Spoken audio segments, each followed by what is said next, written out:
Breathing in dust and hazardous substances can cause serious damage to your nasal passages, windpipe and lungs.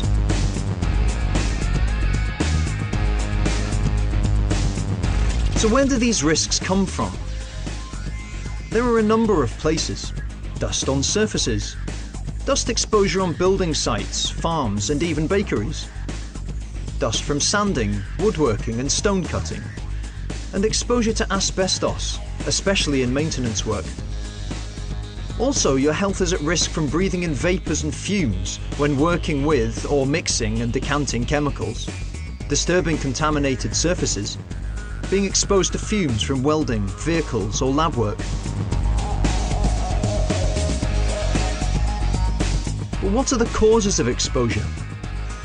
Exposure to dust or fumes can be as a result of many things, including the obvious, such as poor housekeeping, but also poor extraction at the source of the problem, poorly maintained or ill-fitting masks or respirators, lack of proper storage and spillages, and finally, an overall lack of suitable training and awareness of the problems and health risks.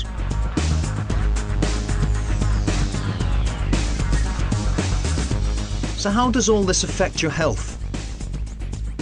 Your health can be seriously damaged by exposure, which can result in you not being able to do the activities you take for granted. Work-related asthma, obstruction of the airways known as COPD, respiratory allergy and sensitization, cancers and asbestosis. And don't forget, smoking will just make it worse.